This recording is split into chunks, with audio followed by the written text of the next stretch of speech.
This sector contains spoilers for all time and space. Enjoyment for all unseen programs shall be exterminated in 10 rels. With the latest season of Doctor Who only days away, I thought this was as good a time as any to do a video talking about my predictions for the upcoming batch of episodes.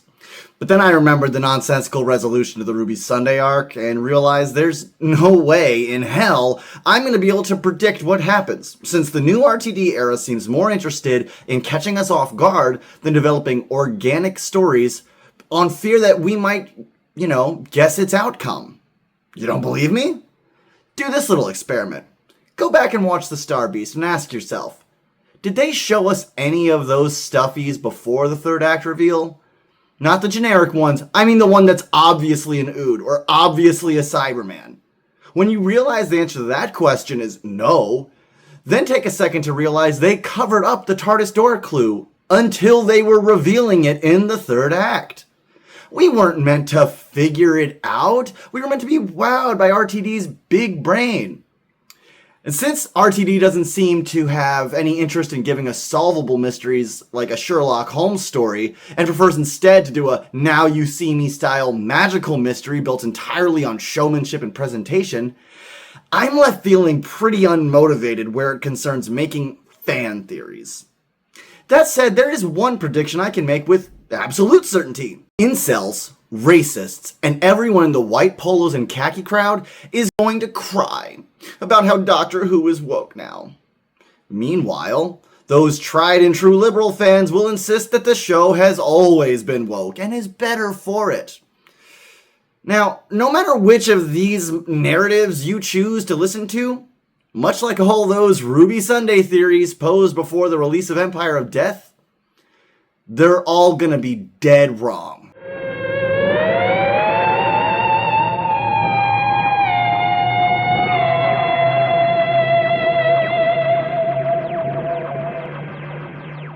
Welcome to the All Trades Jack channel. I am the titular titillating Jack, and I'm back with another Who Essay from the USA. In this series, I, an undereducated and big-headed American, discuss ad nauseum the cultural institution that is Doctor Who, while trying not to become an enemy of the crown.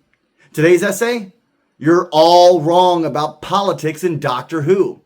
I must be crazy for taking on this subject, especially this close to a release, and as only my third Who essay nonetheless. I must have lost it. Yet if I don't say my piece now, I'll be set back on my heels when it comes time to do reaction videos, and I really want to be able to say I told you so. Before I get started, let me say a couple of things. For one, I think there are many levels of cowardice in political discourse. The greatest level of cowardice is to stand in the middle and agree meekly with anyone and everyone who confronts you. Next lowest level of cowardice is to meekly agree with the most aggressive and outspoken party for fear of retribution. And that goes double if you know they're wrong. Just above this are the cowards who simply give the most socially acceptable answer, whether they believe it or not, for fear of being seen as problematic. In my mind, there is only one noble way to approach political discourse. That is to stick yourself in the breach, face every idea head on, weigh their merit, make determinations based on your own values, parties be damned, societal norms be damned, and whether or not you get canceled be damned. The other thing I must say before getting started is that you should not be seeking actualization from a TV show. Period. Especially not one made by the BBC, and definitely not Disney. Representation is a great thing. It's a wonderful way to normalize and spread awareness of different peoples, different cultures, different lifestyles. But that said, no amount of televised queerness will ever bring you any kind of internal bliss. That can only be found out in the real world, not in TVs, not in movies, not here on YouTube. We need to reform laws and systems and societal norms if we're going to create safe spaces for marginalized people. We need to build communities and trust within our neighborhoods if we ever wish to be seen and understood. As for the other side, those of you who feel challenged by the presence of people of color or queer people or women in prominent roles on TV, those whose masculinity or false sense of racial superiority is threatened by TV actors, I have really bad news for you too. You also won't be actualized by a freaky TV show. They could get rid of all the black and queer and trans people from every TV show, but guess what? We'll still be here, demanding change, speaking our truth. And even if your precious show was handed back to you with a doctor that's 6'7" and white and blonde and blue-eyed, a man muscle-bound, banging his way through every woman in the galaxy like he's Captain Kirk, that won't make you any more manly. You are still going to be a sad boy screaming into the void. You are still going to be an insecure, hateful creature hiding behind the safety of the internet while you bully people you know aren't in a position to shut you up. Personally, I don't care what you believe. The BBC and Disney will not uplift you any higher than you are capable of standing on your own. With all that said, let's get right into it. To hear the Toxic Avengers tell it, Doctor Who has a major problem. But let me have them explain what that is. We need to talk about the cautionary tale and the casualty of the culture war known as Doctor Who. If you don't know where we've been with Doctor Who, it's been embattled in controversy since Russell T Davies took over as showrunner a couple years back, adding Ncuti Gatwa to the role of the Doctor and turning the show into one giant lecture of LGBTQ plus agenda since his return. Years of declining writing quality and a growing preoccupation with the message gradually soured me on what the show had become. But as it was announced that actor Ncuti Gatwa was going to be the Doctor, it started to become clear that returning showrunner Russell T Davies wasn't just coming back to help save Doctor Who. He had somehow teamed up with the BBC and Disney to ramp up its identity politics and push all of Hollywood's modern-day messaging. Their agenda in an entertainment property is more important than giving fans what they actually want. I guess that makes a whole lot of sense. We'll see how long this farce keeps up. I don't know if Ncuti Gatwa, the black gay Doctor Who, I don't know if he's going to last too much longer than the 2 seasons they already contracted him for. Only time will tell. Oh, brother, this guy stinks! And of course, there is the other side. Quick to say the literal opposite.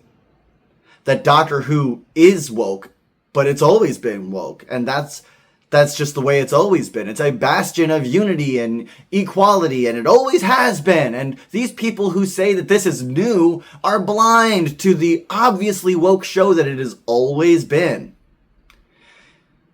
I'm here to tell you they are both wrong.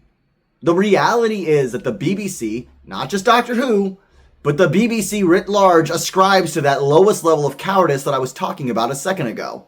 They stand in the middle, right there on the fence, hoping to get everyone's views.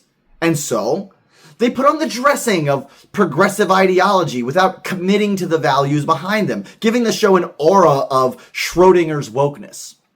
If they wanted to be conservative and safe, they wouldn't include the kinds of imagery and storylines, characters, actors, and values which make little boys like Turd, Roddick, and Critical Stinker so uncomfortable with their masculinity. If they wanted to actually be progressive, they wouldn't undercut their stories about queerness, inclusion, gender fluidity, and unity with outdated and downright callous tropes. A professor of mine once gave me a piece of advice when I presented him with an experimental piece which he thought was too safe. He told me the following, and you might have heard this before. You can't clear a chasm in 2 jumps. I think the BBC and Disney should really take that advice to heart.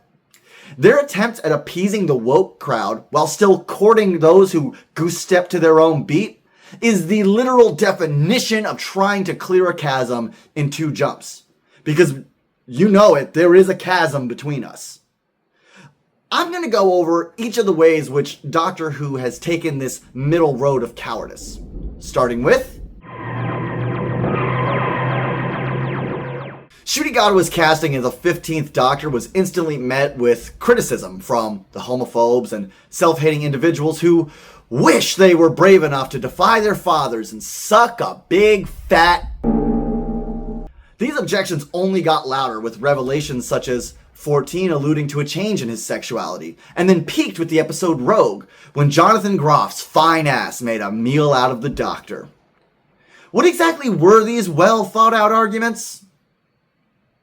I'm not gonna sugarcoat this. These are just angry boys screaming into the void with no real argument other than they don't like queerness. If I wanted to be generous, which I absolutely do not, I would say that they're somehow upset about the fact that the Doctor being gay is non-canonical, as this is the only story-related issue I've managed to parse from these maniacs' tirades.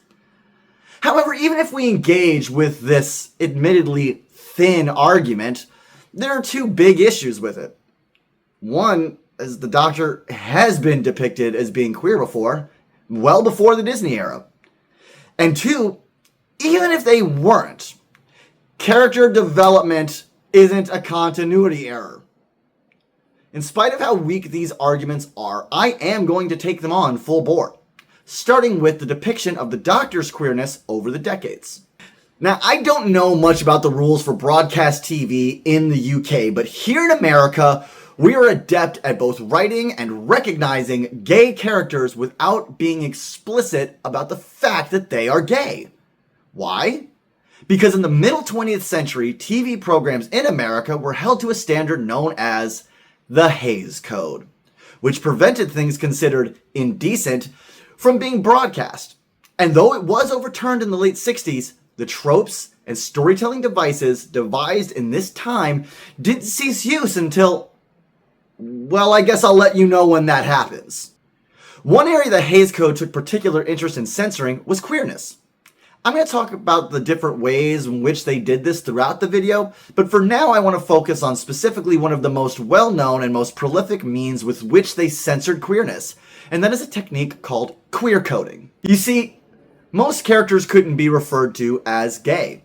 They couldn't have gay relationships, and they definitely couldn't speak on gay issues, but through affectations of speech, body language, and dress, their queerness was implied, and not so subtly. In fact, many of the harmful stereotypes about queer people which persist to this day can attribute their widespread acceptance to this period, and the latter stories which continued the storytelling traditions of the Hays Code. Ask any queer person, and I'm sure they could easily name a dozen or more gay characters that are never expressly stated to be gay. Even in children's movies made decades after the overturning of the Hays Code have these queer-coded characters in them. Again, that's American history because, as the self-appointed advocate for American Doctor Who fandom, that is the only lens I can look at this through. I don't know if there was or is a similar code with which the BBC had to adhere to in the days of Doctor Who's original airing. What I can say is that when the show first aired, homosexuality was still registered as a mental defect in the DSM. And unless I'm quite mistaken, homosexual acts were still illegal in Britain. Maybe it was age specific, I don't know. I'll tag a video below. The Astral Armadillo did a pretty good video about this subject. I think maybe she'll have an answer for you. Well, then comes Thatcher in Section 28, which codified what could be openly depicted. I know that. And I don't think it's any surprise that it wasn't until Section 28's overturning in 2003, along with the passing of the Gender Recognition Act in 2004, that we finally arrive at this new era of Doctor Who, where they are finally brave enough to say the word gay, even if it's only in this context. It hurts. It's so gay. Ask anyone familiar with the act of decoding queerness in TV what's up with this guy.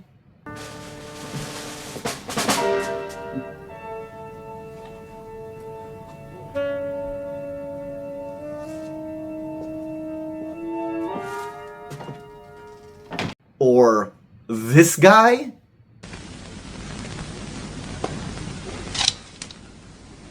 I like your handbag. Do you? Well, watch out I don't slosh you with it. Or this freaking guy?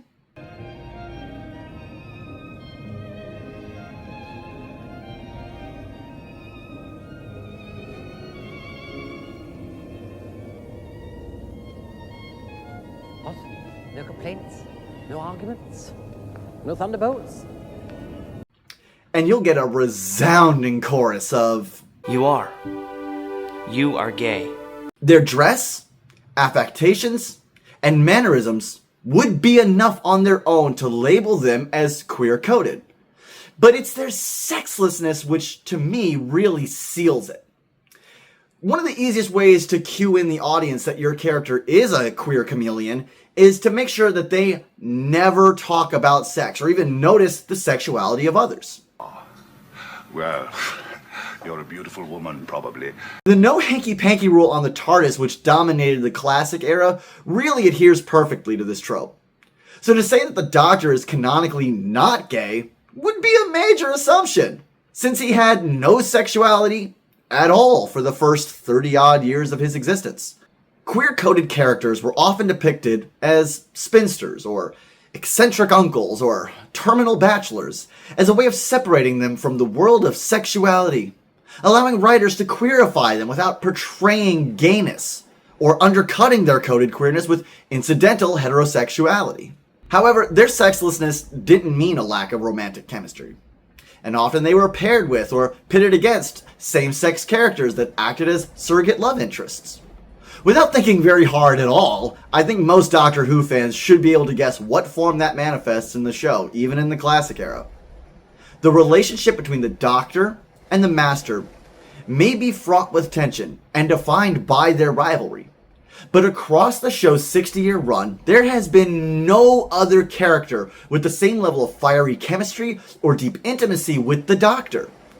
This isn't just me saying that either, as some sort of modern fan projecting modern ideals onto the past episodes. This has been a coded relationship from the start, and other fans, nearly everyone familiar with the show, even in its classic era, took notice of this.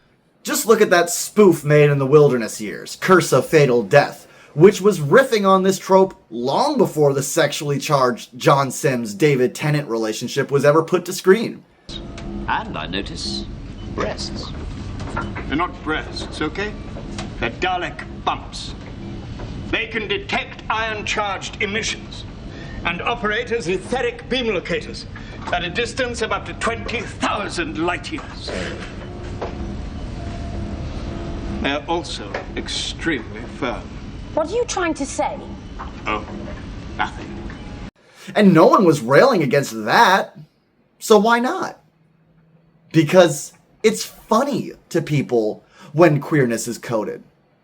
They can have a laugh at the character's expense and enjoy homophobic humor without ever acknowledging the relationship within the text. Oh, sorry about that.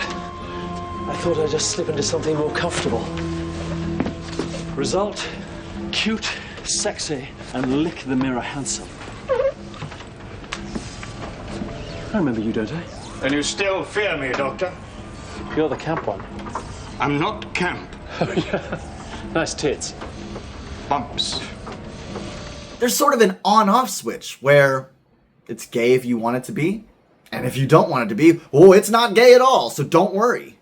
In the modern era of Doctor Who we've been living in these last 20 years, they have slowly stripped back this coding, with the odd kiss from Captain Jack or a cheeky reference here and there from 10, until eventually you get the overt expressions of queerness from Doctors 13, 14, and 15.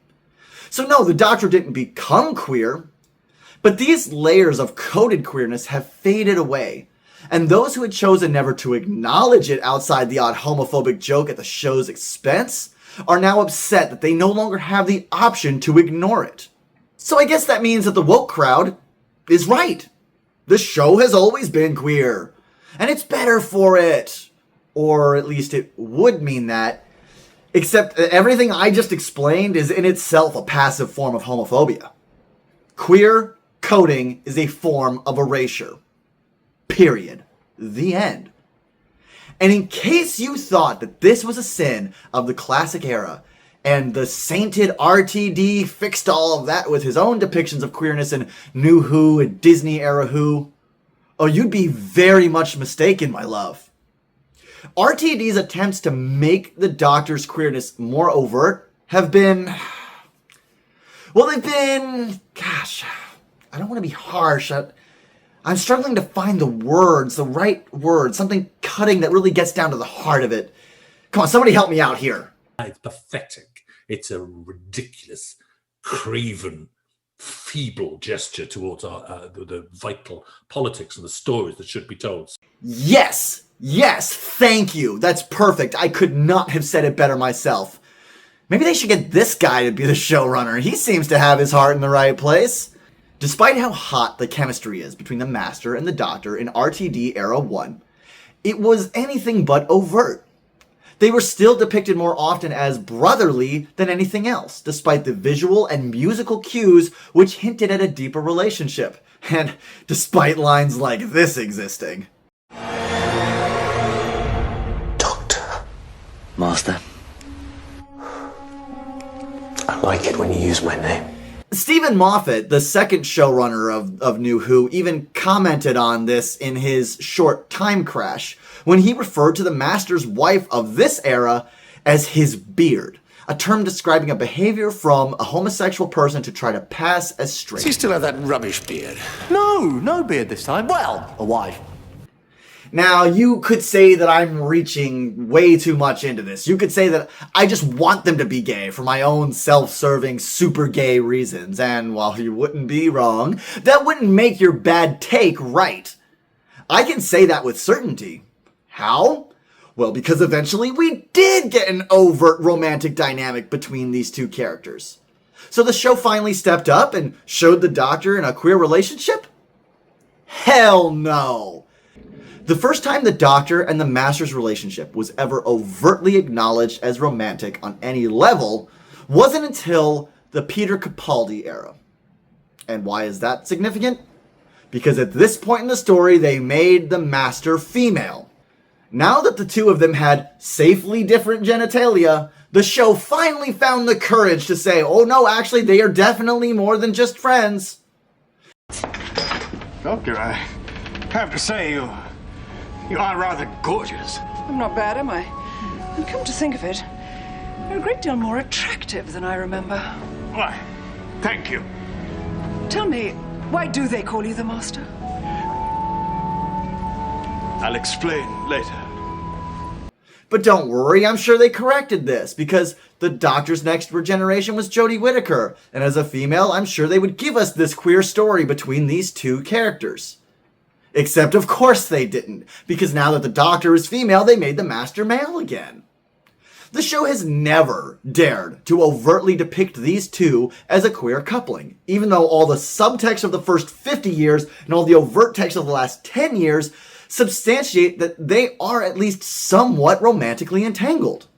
But let's get past the Master for a bit, because as we all know, the Doctor is now officially gay, and we've gotten overtly gay stories, right?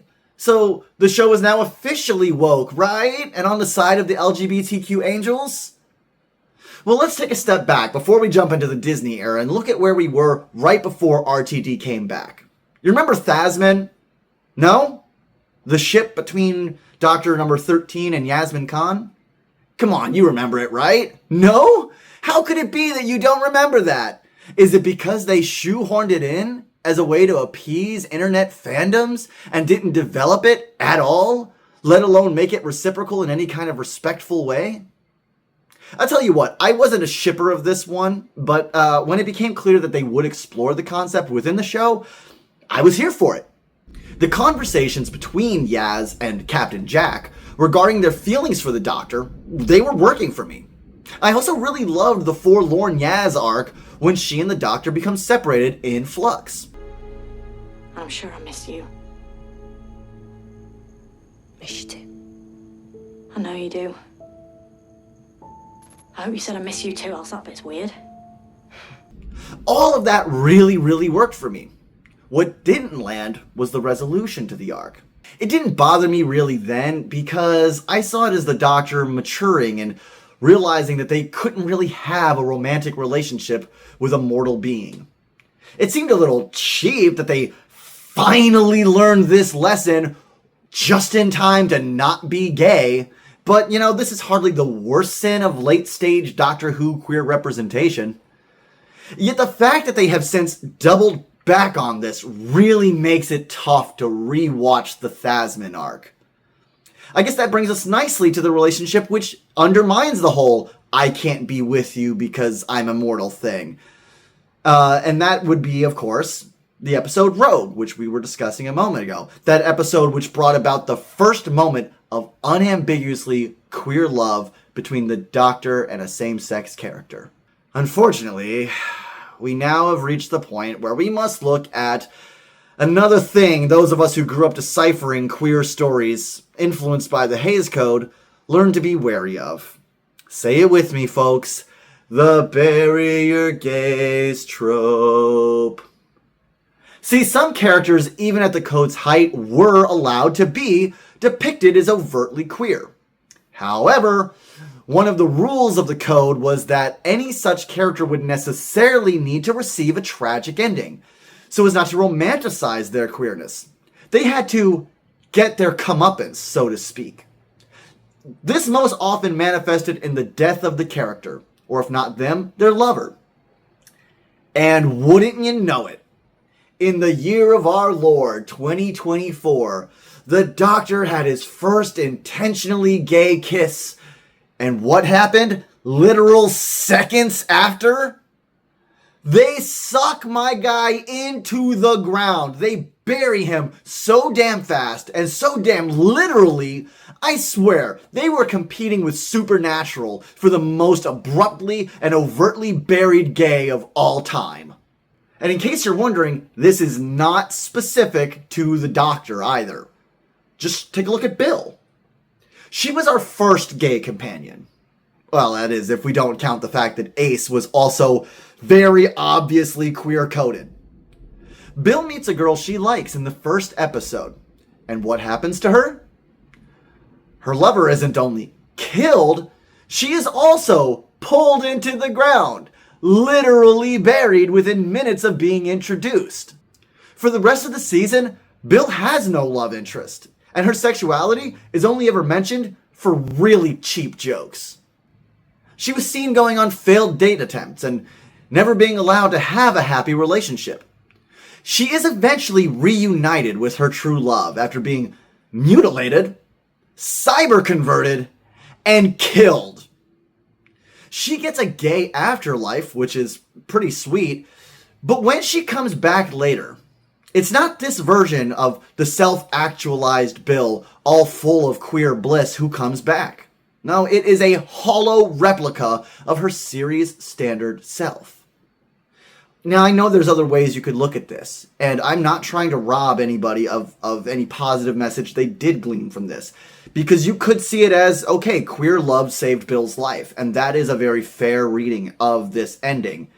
And this is one of those situations, and we're going to run into a lot of these throughout the video, so keep an eye out for them, where it isn't the thing itself that's the problem.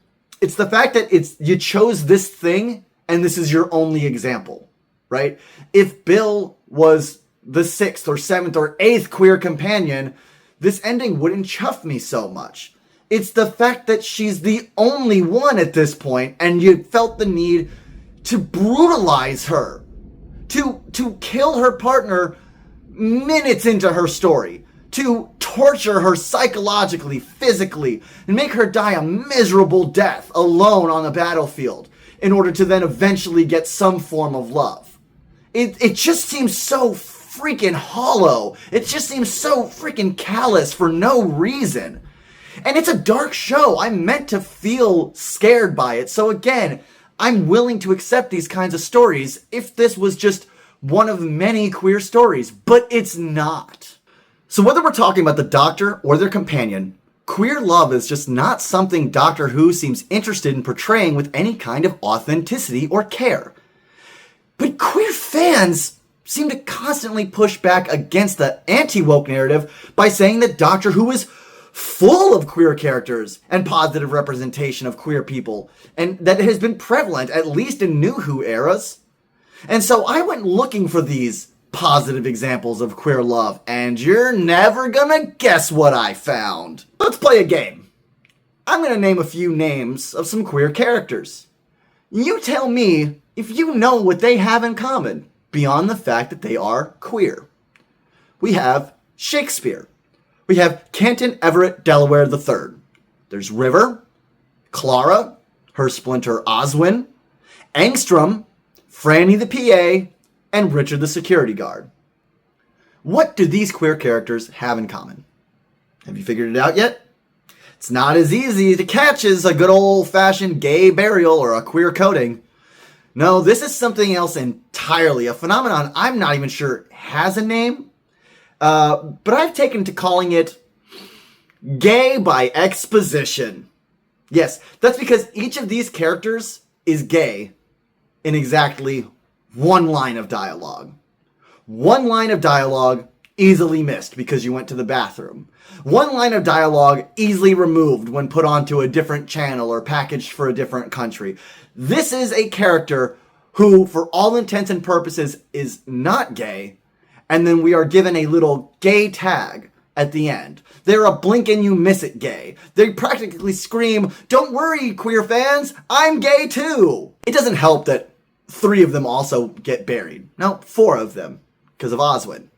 It also doesn't help that Oswin isn't actually gay and that she's just making gay jokes to make Rory feel good. Yes, that's right, she performs queerness for the sake of a man. Don't you freaking love it? It also doesn't help that 2 of them are series regulars who are predominantly portrayed as heterosexual, with heterosexual partnerships. Now, I don't mean to undercut the importance of bi character representation, because that is also erasure. But check it out, this is not bi representation, or at least it's not the kind of bi representation that I want. You know, a single line of exposition? Hear me out, I don't need to see them being actively engaged in a queer romance, or wearing their queerness on their sleeves, you know? But this just feels like the literal least we can do.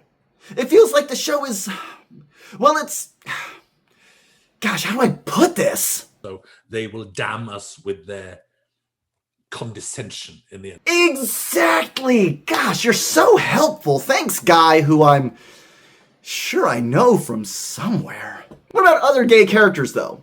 Right? There have to be some because of these devoted queer fans who push back against the anti-woke, saying that it's a hotbed of gay love and always has been. So where are they? Who are you talking about, guys? Who are you talking about? Are you talking about Captain Jack? Yeah, I mean, it's true. You can't erase Captain Jack's sexuality with a pen stroke. There's no one line you could remove. You definitely can't miss it. He's very overt about it. So is this the kind of queer character you're talking about? I mean, he is a pansexual, right? Too bad the show feels the need to explain away his queerness as a byproduct of his status as a 51st century man. This also won't be the last time someone has a sci-fi explanation for a personality trait that people in the real world just have. And maybe enough so that this trope also needs a name, but I don't know if it's got one, and I'm not going to go look for one, and I don't really have the time for it. So let's not get ahead of ourselves and try to stay on track, because we are still trying to find these wholesome, healthy depictions of queerness that the show is supposedly rife with. So let's see if I can find them. Let's see. There's Madame Vastra and Jenny.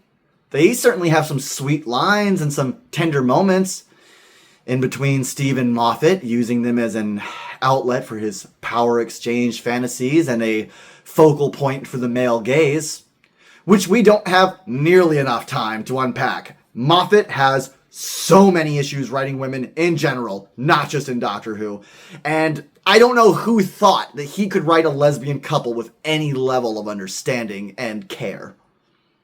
So come on, Jack, think. Wholesome queer couples. We gotta have one. What was the name of those 2 old ladies in Gridlock?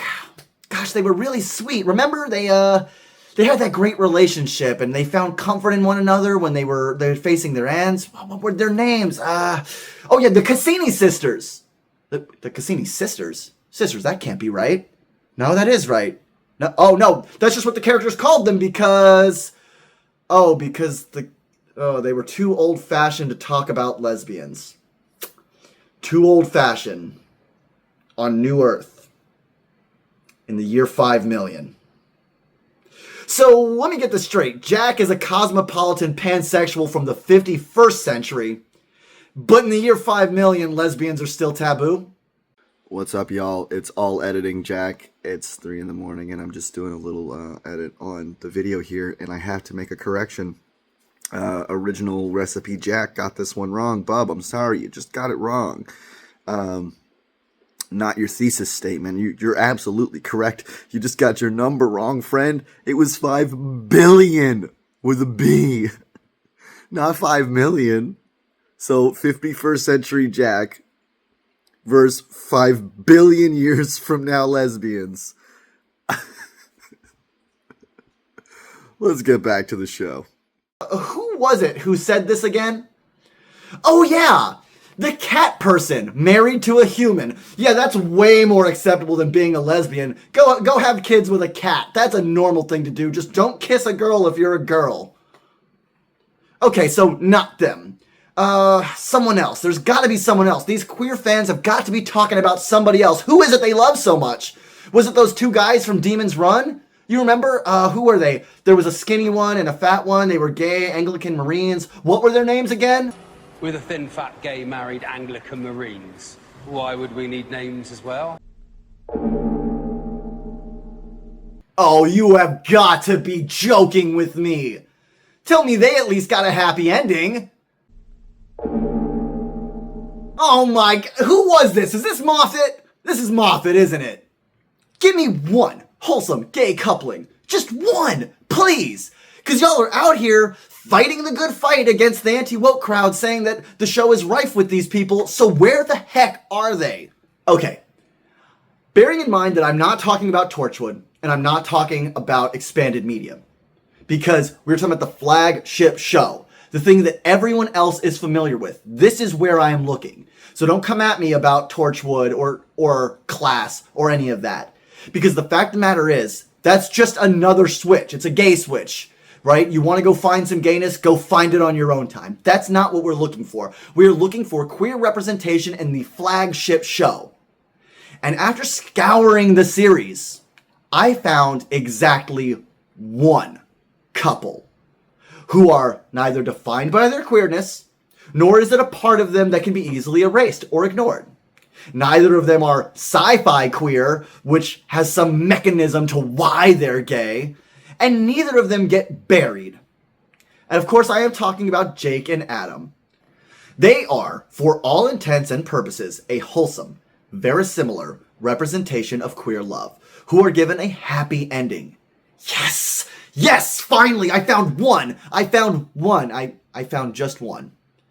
Yeah, no, Jake and Adam appear to be the exception to the rule.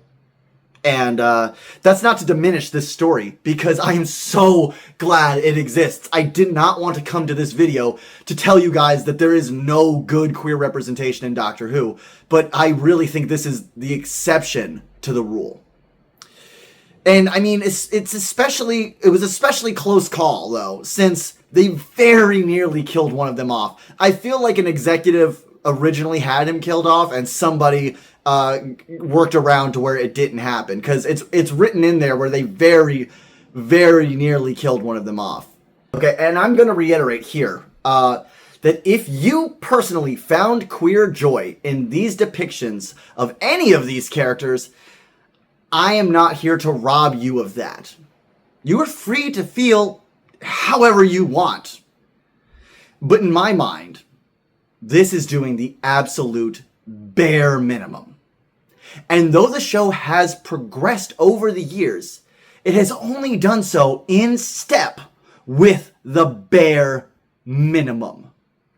These are the crumbs we are given, and it may feel good to a starving soul, but it simply isn't the queer message that I want to see from a series which would have me believe it's all about equality and unity and love and peace.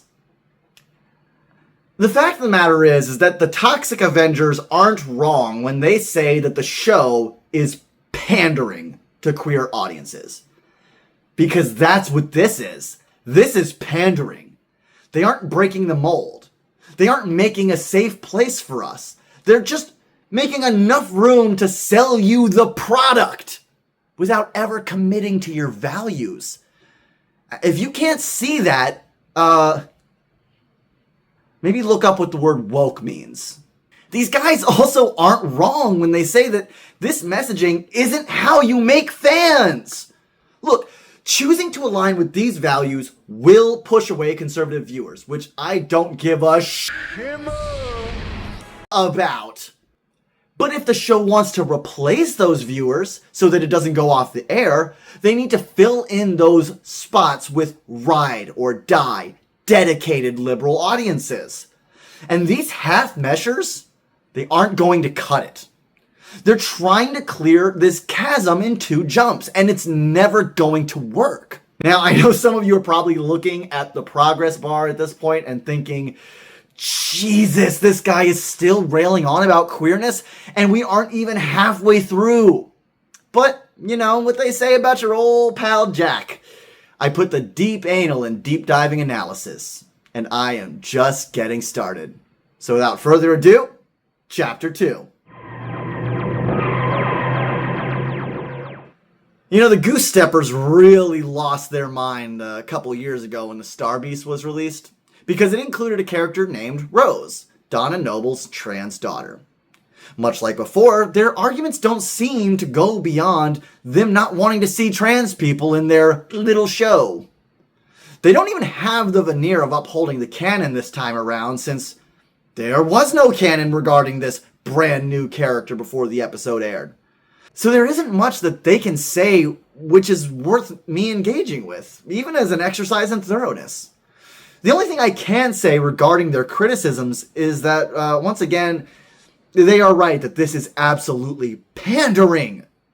But of course, not in the way they think. Before I get into it, I want to step back and address the fact that I am not a trans person myself. Yeah, and it isn't my place to say what is or is not good for trans people. So again, if you vibe with this or any of the trans representation in the show, I'm happy for you. You take that and you run with it. I am here to talk about the argument of the right versus the left and the fact that this argument doesn't hold water. If you personally relate, that's great. But I'm here to tell you that this is not enough. This trans representation, it doesn't work.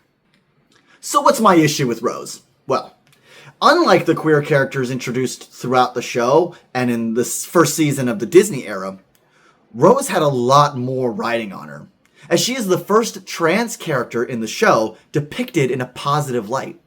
I preface this as such because we've gotten virtually no trans characters which precede Rose. And the one we do get is oh so hella problematic. We got Cassandra in the second episode of the revival, in the episode End of the World, and she shows back up in New Earth. And she states she was born a boy. She is obviously a pretty callous depiction of a trans person, even beyond the fact that she's a literal trampoline. Because the root of her evil, seemingly, is this body dysmorphia, which turned her into something deemed subhuman by both the Doctor and the Doctor's companion. And therefore, we are being communicated to as an audience that this is something detestable, that this relationship with their body is something detestable. She's also just generally evil and selfish and vain, so she's not doing trans representation any favors in that regard. And again, this is another one of those instances where I must point out, if there were 40 trans people, trans characters, trans actors in the show, it wouldn't matter that you had a trans villain. It's a problem because she's the only one, at least for a long, long time. Now, there are characters who transcend gender, such as the face of Bo. He is both Captain Jack Harkness and the face of Bo, who is, we're told, given birth multiple times. We see that on Satellite 5. And then there are the Time Lords, who can regenerate from one sex into another. But these are not trans characters, right? Neither is Yaz from the Turanga Conundrum? Gosh, that's a weird word. It's a tongue twister, isn't it? Anyway, Yaz was a pregnant man. But again, This is not a trans representation. This is an evolved human with different biology than us.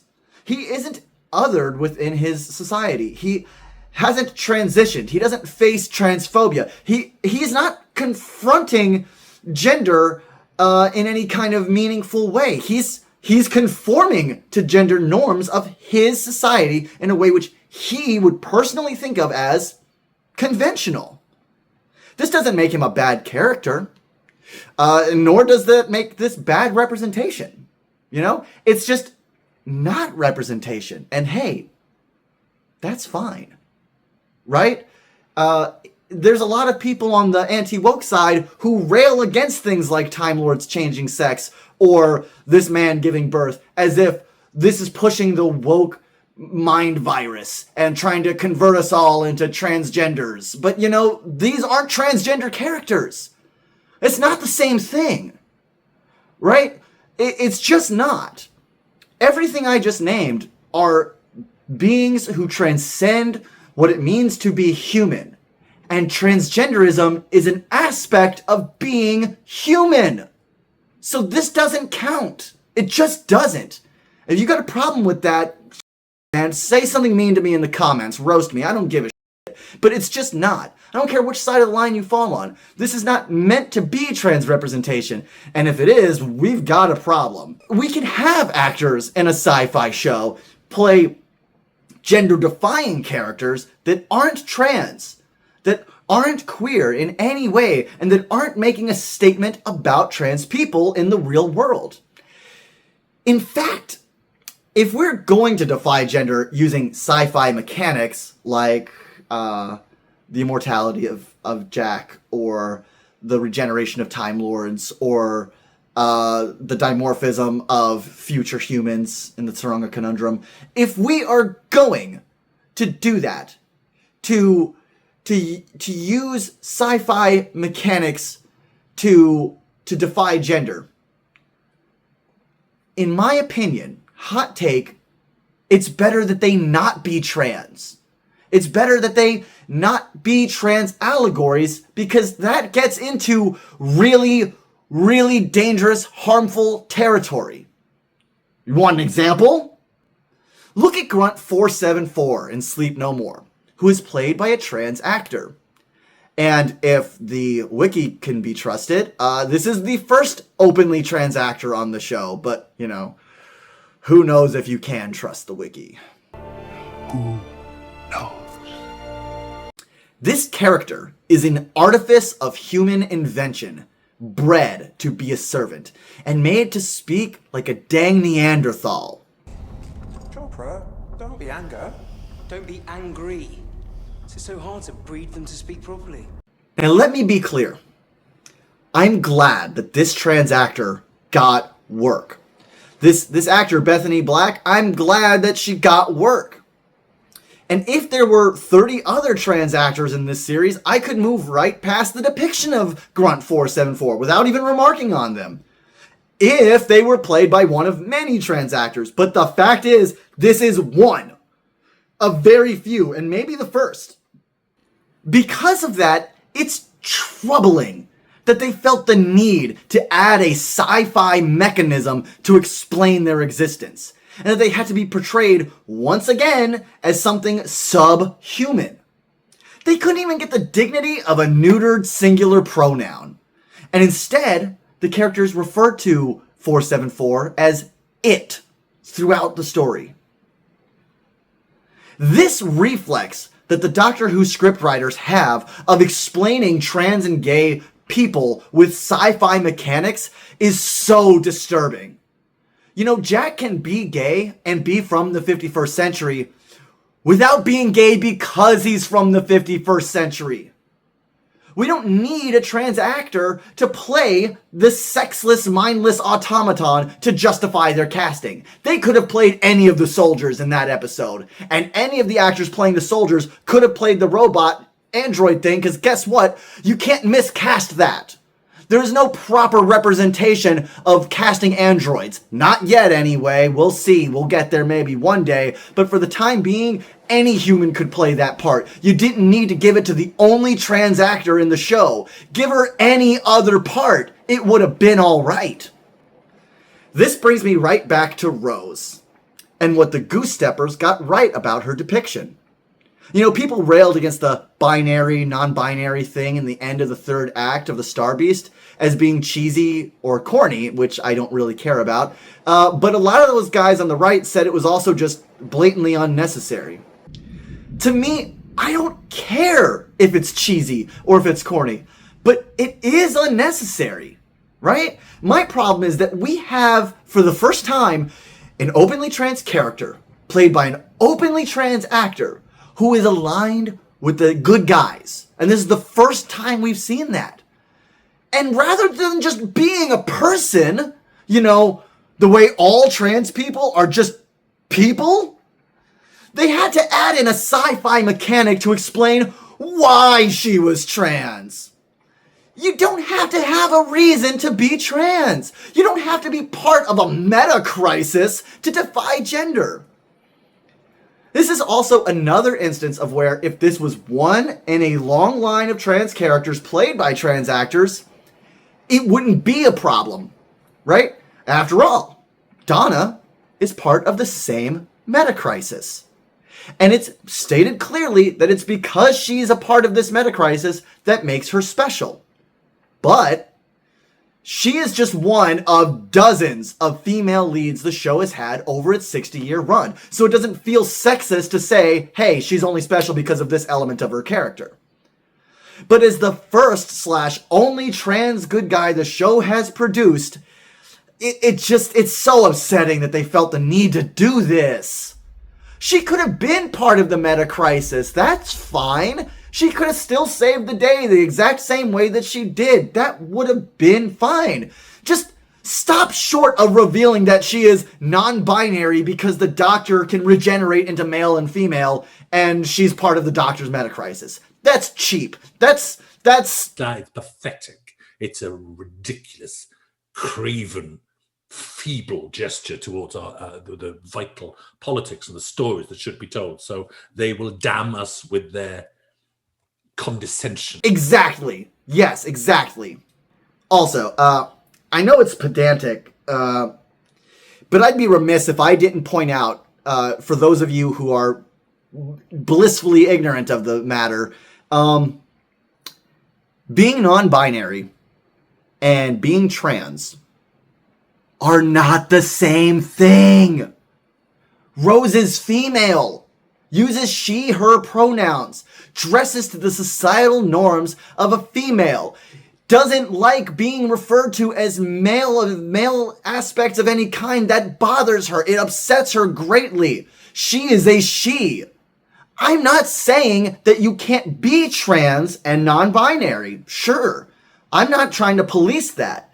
I'm just saying that this isn't how she was portrayed. She was portrayed as trans.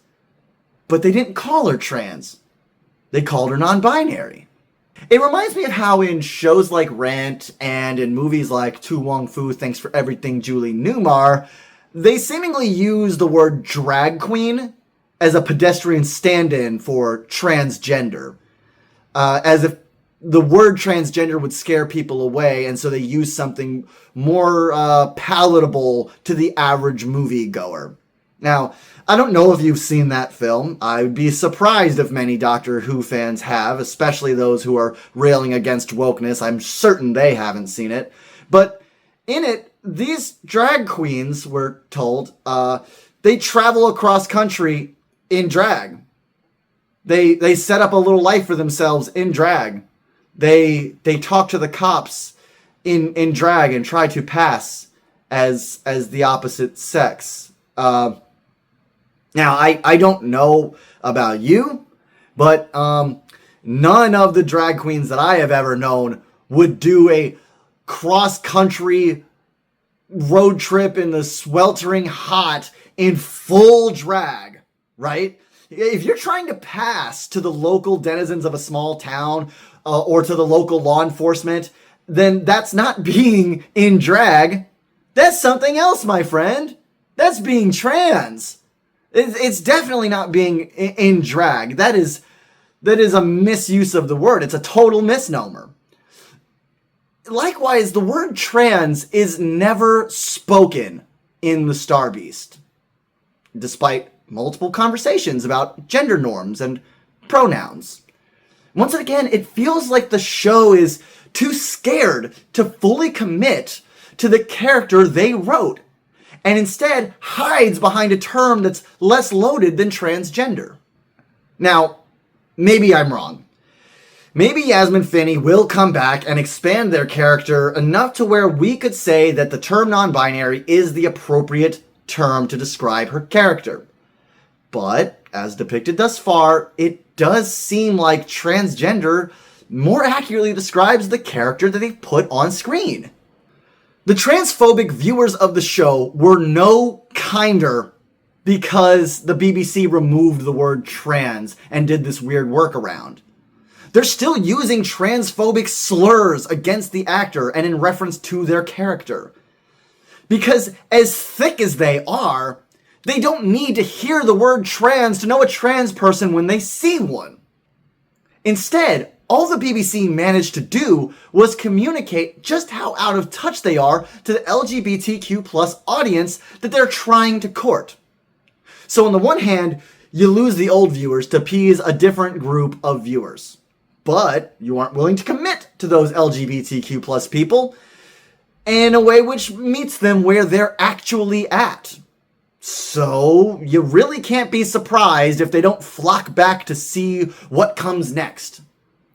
The Goose Steppers love to say, go woke, go broke.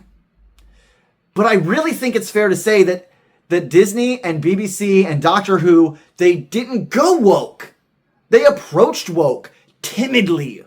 They crept up to its edge with full of cowardice, and then they came up short. The real adage should be more like, half measures, have metrics. You're going to lose viewers if you take a big swing. That will always be true. But if you pull your punch to try to salvage those viewers, all you do is fail to land the hit and not attract the viewers that you were seeking. Now, because of how few trans characters there truly are in Doctor Who, and because I am, again, not the ideal advocate for this subject, I am going to move on to the next chapter. And for those of you who are wondering why I didn't bring up Maestro, as being another example of a bad guy trans person, I gotta say that I love that portrayal too much to say anything negative against it. I really do. That one was just... It was just so good. I loved it so much. Jinx Monsoon is an absolute badass. I hope their character comes back. She was excellent. I would love to see more of Maestro. And again, in a world where there is plenty of trans representation in the show, there isn't anything wrong with having a trans bad guy. But also more so than that, there's a difference between Maestro and Cassandra, right? Because Cassandra's evil stems from their body dysmorphia, whereas Maestro's lack of normative gender comes from the fact that they are a god. Their gender elevates them. They're kind of the same category as the Face of Bo or the Time Lords. It's just because you got a trans actor to play them doesn't mean that they are a trans character, right? It doesn't necessarily mean that they are a trans allegory or speaking on trans issues. They're just a really, really well-written, badass character who happens to be played by a trans person. And honestly, that's what I want to see more of. But with that, let's get into the final piece of this puzzle. There is absolutely no way for me to break into this gently. And I'm not going to try to. I'm going to say it straight up. Y'all disgust me with the things that I've seen you post about this new TARDIS duo. I'm actually repulsed. As a racially ambiguous lad who has been called every slur under the sun, I have no patience or tolerance for racist rhetoric. I'm not even going to repeat the things that I've heard, nor will I share any more clips of the channels who are espousing these things, because there's enough hate on the internet already without me retransmitting it. So I'm going to move straight on to my issues with the way people of color have been treated in this show and my hopes for how things might change. And I'm going to move right on without all of y'all on the right, because you seem more comfortable in the 20th century anyway, so I'm leaving you there. So let me start just by saying that as fans of Ncuti Gatwa and the work that he is doing, the brilliant work that he is doing, the vital work that he has already done and will continue to do, that it is important that we remember a few things. One of those is that the fact that Ncuti is the first black doctor is not his accomplishment. It's the BBC's failure. That's a hot take maybe, but if you don't agree, tell me in the comments why. Call me a slur if you feel the need. But this is the BBC's failure. It's not his accomplishment. He is number 15. What does that mean? It means if they stuck to the 12 regenerations rule of the classic era, we never would have gotten here. Never. We never would have had a black doctor. We never would have had a gay doctor. We never would have had a female doctor. If they adhered to the rule of 12 regenerations, 13 faces, we'd have started and ended with an old white guy, with 11 other white guys shoved between them. And I'm sure there are plenty of people who would have been just peachy with that, but I'm not one of them. Ncuti is going to do amazing things. He has already done amazing things. He has allowed his race and his nationality to inform his character without those being the defining aspects of the character, just as with his sexuality. Yes, he is obviously a gay black man, sure, but he is first and foremost the doctor, and that shines through. I see the doctor when he walks on screen. When I hear that Ncuti Gatwa thing, and the oboe comes in, oh, that oboe gets me going. No, he is the doctor. If you can't see that, like, if you cannot see past his identity and see that he is the doctor, then I can't help you. That's your own prejudice, right? You're projecting onto this inarguably talented thespian. He's done the work. He is doing the work, and he is embodying the doctor for all that he is. Did he add some new elements? Hell yeah. Name me a doctor who didn't, and I'll name you a doctor who didn't do their job.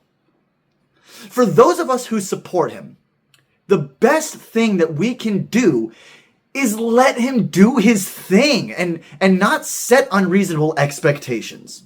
And what do I mean by that? Well, looking through my red, white, and blue millennial lens, I can't help but be temporally shunted back to 2008 and the unreasonable expectations that people had placed on one Barack Obama. Yeah, I'm going there. It's like we forgot he was a person. It's like we forgot he was a politician. It's like we forgot he was anything more than just a black man or the first black president. And I say we. I say we because I was guilty of this. I was so guilty of this. In my heart, I wanted him to just show up and undo centuries of damage just by existing. You know, I grew up in the post 9/11 George W. Bush era America, and I rode that hope wave that Obama came in on, and I bought it hook, line, and sinker, and I was ready to believe in him, and I was ready to just think that he was like Black Jesus. I don't know. I was ready though, and it wasn't fair. That was not a fair position to take. It was not a fair expectation to have on the man. Now, if we are being fair, we should point out that he was also not a very good president. like just generally speaking, but also that he was a massive war hawk. But those failures should be viewed as no greater or more disappointing because he was the first black president. Every president I have lived through has sucked. They've all been just trash. They've all been war hawks. That's not specific to him. And that's not specific to black politicians. It's not fair to place that on them. It's really not. And that goes the same for Shooty. You know, there will be flaws in Shooty's run. Because it's a flawed show. Right? We're flawed people. It's written by humans who are flawed in their nature. I don't expect any one actor to save this 60-year-old show from itself. However, I will still hold him accountable for his shortcomings. But I'll do that within the context of the show, not within the context of him being the first black doctor. That's not fair. And this is equally true now for his dynamic with Verda Sethu.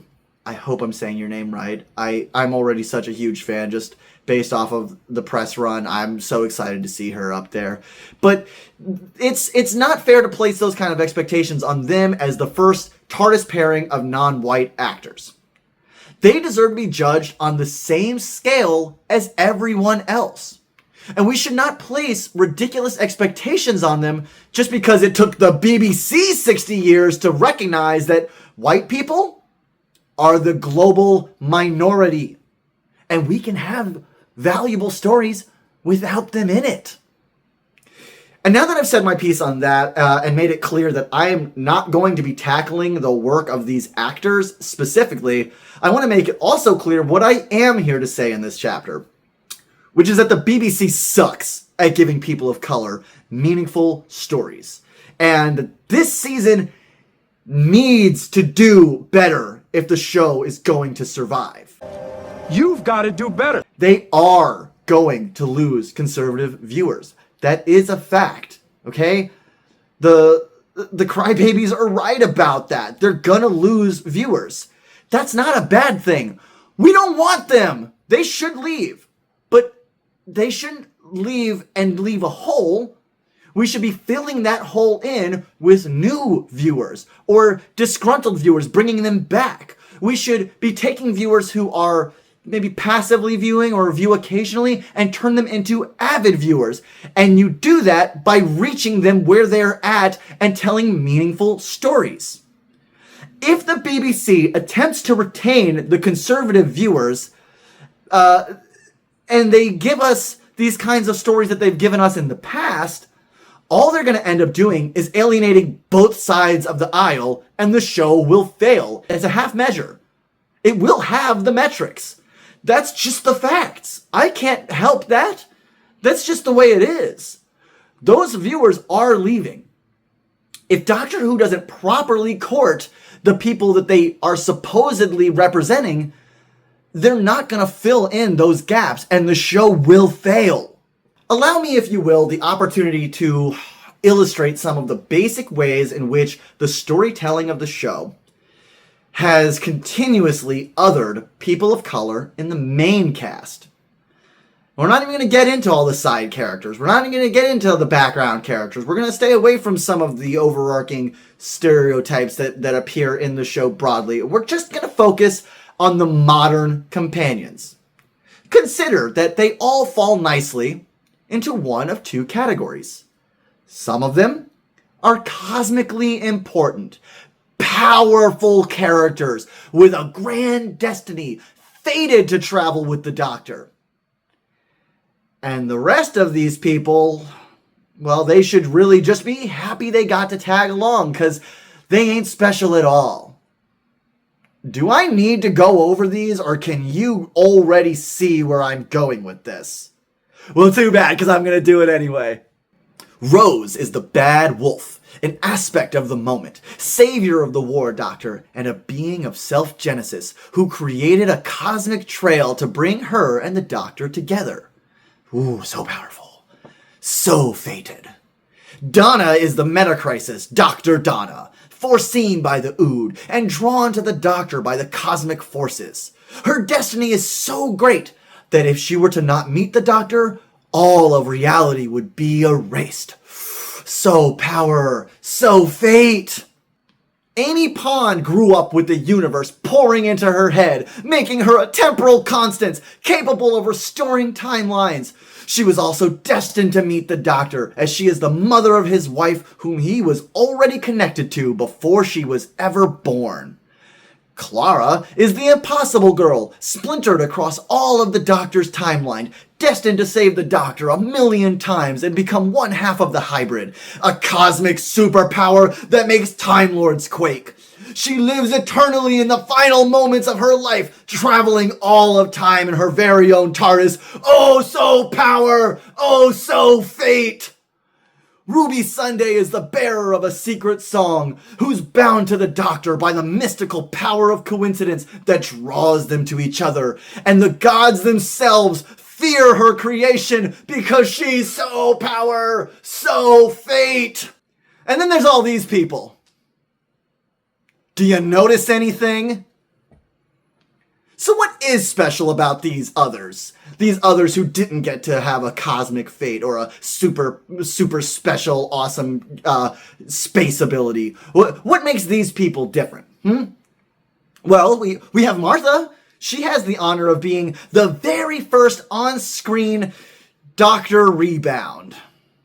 Yeah, and after she gets rejected by the Doctor, she gets to the dignity of rebounding all on her own with, well, of course, the only other series regular black character, who just happens to be the rejected partner of the person the Doctor prefers over Martha. Jesus Christ. Could you say spare parts just any louder, Russell? Now, we've spoken about Bill, who, by the way, is a top tier companion in my eyes. I love her. I really think she's one of the best. But man, like we talked about before, she really does get done dirty by the end of her story, and we won't go over her again. But then we can look at Ryan, who gets little to no character development beyond his relationship with his deadbeat dad and his basketball buddies. Gee, I wonder where they came up with those ideas. His relationship with Graham is really the best aspect of his character. But that pretty much peters out after their first season, and then it just gets rehashed over and over multiple times. What do we do now? Then, of course, there's Yaz, the second person to be rejected by the Doctor. No, I'm not counting Amy, because that was more of him protecting her relationship with Rory than it was him rejecting her. Yaz here, we get another rejection, and again, we've talked about it already, so I'm not going to unpack it further, right? But we can see that these characters, they don't get to be special. They don't get to be cosmically special. They don't get to have superpower cosmic abilities, you know? They don't get to be in love with the Doctor. Bill does get to become another space oil traveler thing in her afterlife, which we talked about a little bit. So she does get some cosmic powers right as she's out the door. So who knows? Maybe Bill will come back and get to do something with those abilities. You know, like we saw Rose use her powers a bunch of times. She spread out the bad wolf message. She disintegrated the Emperor of the Daleks, right? She became an aspect of the moment. We've seen her over and over again get to use that bad wolf power to do cool, interesting things within the story. Same with Donna. You know, even before she came back in the Disney era, we got to see her at the end of time, you know, with that regeneration wave she used to take out all the master proxies. You know, we get to see these things, and we didn't get that with Bill. So even though she does get some cosmic juice right there at the end, it really feels like a consolation prize for, oh, sorry we like mutilated you and tortured you and killed you and psychologically bullied you for years. Here's some space powers, you know. It doesn't feel the same. I am very hopeful that the allusions to Verita Sethu's other character, Monday Flynn, that we saw in season 2 trailer means that they are going to break this pattern. And they're going to give a person of color some sort of cosmic destiny. It would be the very first time they did it, and I would be really stoked to see that. Yet, on the same token, I have to acknowledge that I'm very much expecting the white polos and khakis crowd to be furious about this and call her a Mary Sue or some BS. And this is not really a good argument, but they're going to do it anyway. They're not going to acknowledge the fact that every single white companion, minus Graham, has had this same treatment. But, I'm sure they'll take issue with it if they do take this route with Verita Sethu's new character. We also can't talk about people of color in Doctor Who without discussing the effect it has on how time travel can and is depicted, right? Obviously, those of us who are not just blatantly white, we have to be just a little bit more scared of time travel than those of you who just dream of hopping on the TARDIS. We have to be a little bit more weary of where and when we'll end up. And this is an area where I think the show actually has really, really tried over the years, especially in the modern era. Even when they don't totally nail it, I can see them trying. It really is, they are trying to do this well. Look at the Family of Blood. You don't need to look further than that. They actually dared to show racial inequality in action. And it's a phenomenal story. Right? That doesn't undercut it. That doesn't become the focal point of it. It doesn't feel shoehorned in. It's just a great story that happens to depict some true to life aspects of racial inequality. Well, that certainly is nonsense. Women might train to be doctors, but hardly this Scythian, hardly one of your colour. Oh, do you think?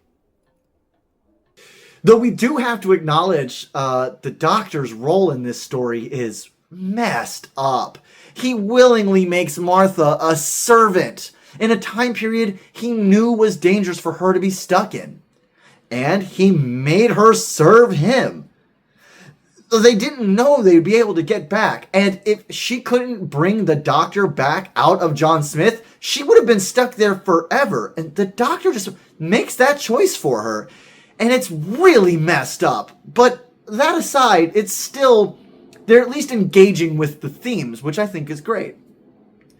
The episode Rosa also has explicit depictions of racial discrimination, and they really turned the gas up on this one. We see Ryan get the ever-living piss slapped out of him by an angry white man. We see white supremacy manifesting in average people in very banal ways. I was just trying to give her back her groove. This is your boy. It's my grandson, actually.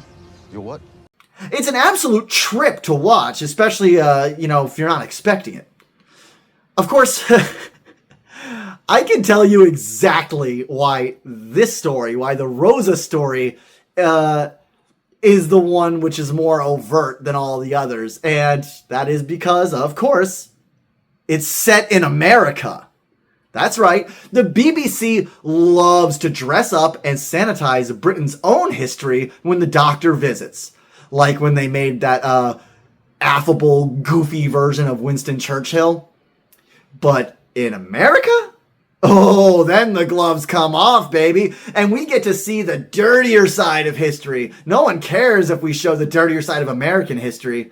And hey, listen, as the self-appointed advocate for American Doctor Who fandom, let me just say, keep it coming. CUM. If y'all need a scapegoat, if y'all need a historical bad guy to tell stories about racism and racial discrimination, right? Come on over. Come on. Let's do a bunch of them. I have no delusions about how messed up and evil my country is, and always has been. Now, that is true now, and it was true in our inception. And it was true before our inception, because America is just a little seedling of Britain, and whether the BBC wants to admit it or not, Britain's also freaking evil. Now, you all across the pond may not be able to handle that, but I can take it. And we need these stories. So come on, Civil War, civil rights, Jim Crow, Japanese internment camps, Chinese chain gangs, show it all. You don't want to air out your dirty laundry. That's fine. Coward. You can just use ours. We've got plenty and I'm happy to share. Now, I should be fair and say, they have gotten slightly better about this over the years. One of my favorite episodes of the last 10 years was Demons of the Punjab. And one of the reasons I like it so much is because the institution of British colonialism is portrayed as an unambiguously bad thing. I never thought I'd see it, but it was great, you know? I think after seeing Dot and Bubble's ending, I'm feeling hopeful that the BBC might just lean in a little bit further. And I really hope they do. But again, BBC, if you can't find it in you, come find it in America. There's more than enough hate and discrimination in our history to go around. You don't want to dirty your hands, that's fine. But we do need these stories. So come on back. Come on back and mine it. Coward. Before I conclude, I know that for as much as I have just railed on, for all the depths that I've plunged, this video is still extremely surface level. Each chapter that I've gone over could have its own essay. Each character could have their own breakdown. Each trope could be explored more thoroughly in an independent investigation of the text. But I wanted to get something comprehensive on the subject out before the hate bombs start dropping on Saturday night when the new episodes begin. If you think that I hand-waved something, or that I was too light-handed with something, if you think I missed something, or took a shallow approach to a very serious subject, guess what? I agree with you. And I'm inviting you to continue the conversation. Whether you want to have it down in the comments, or whether you want to tag me in your own videos, or clip parts of my video and challenge the direct things that I say, come on, let's continue the conversation.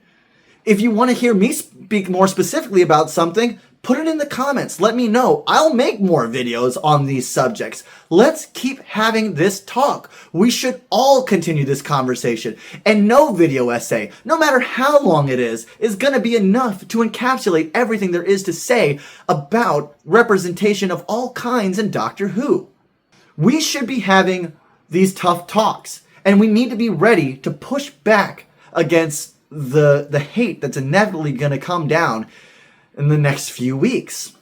To the fans of this show who wish to see equality, empathy, and inclusion manifest in meaningful ways, I challenge you to do the following, or not do the following, however you want to look at it.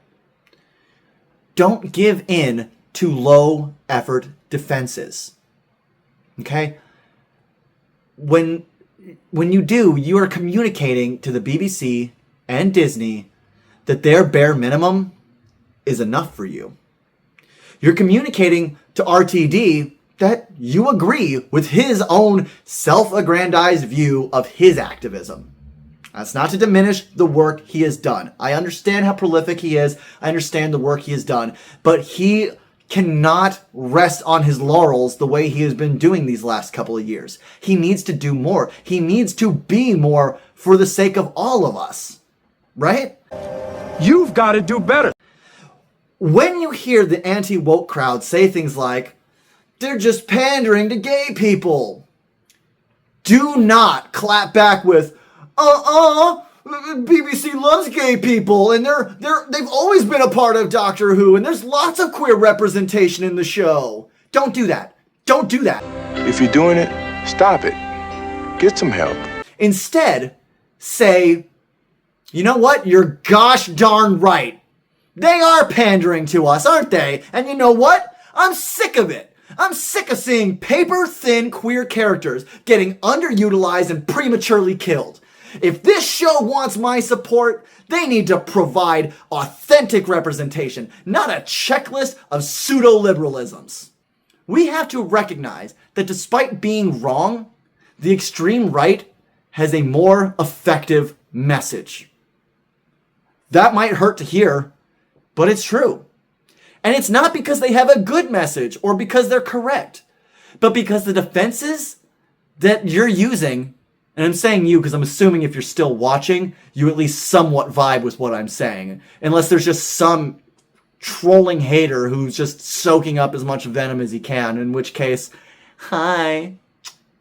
But it's not that these defenses are good. It's not that these arguments of theirs are good. It's that your defenses suck. Right? The liberal fan base's defenses of Doctor Who, they just plainly suck. It's a fact, my friends, that this sells better. This hate sells better. It's more compelling. So if we're going to compete against them, we cannot use weak defenses. We have to be strong. We have to be analytical. We have to be a little bit verbose, you know? Maybe you just gotta break out a dictionary and really think about what you're saying. Because right now, the defenses the liberal fan base of Doctor Who are putting up, they're like, oh, well, God, what is the word I'm looking for? Pathetic. It's a ridiculous, craven, feeble gesture. Exactly. Stop saying Doctor Who has always been woke. Because it hasn't. And it's not. If you can't see that, maybe it's you who needs to wake up. Woo, buddies.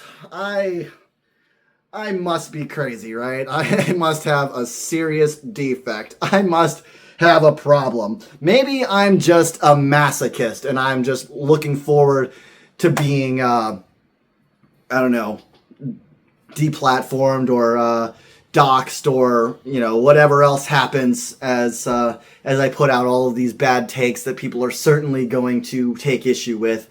But you know what?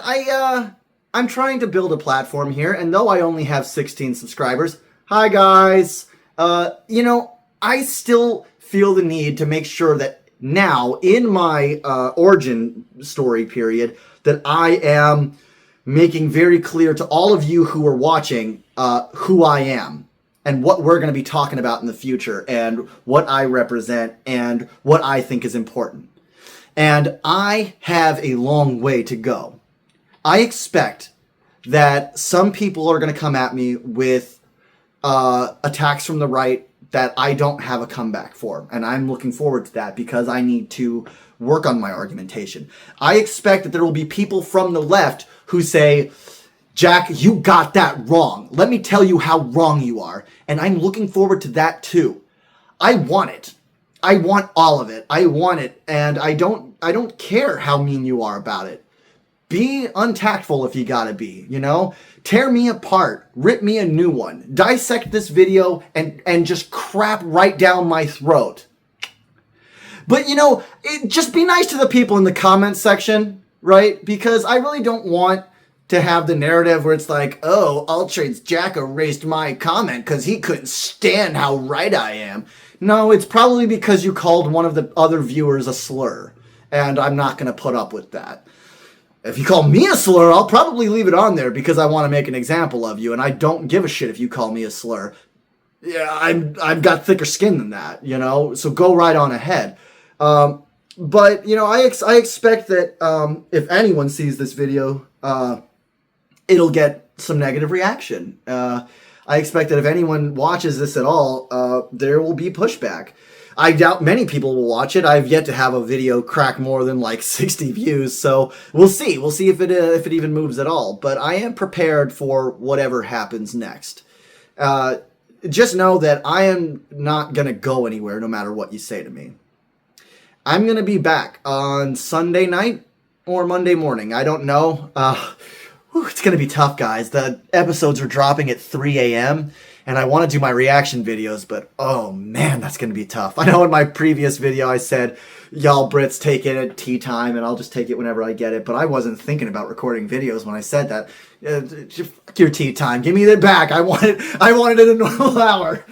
No, I'm just kidding. But I am going to be doing reaction videos in addition to my normal Who essays, so stay posted. I'm going to do them one way or the other, even if you don't like what I said here today.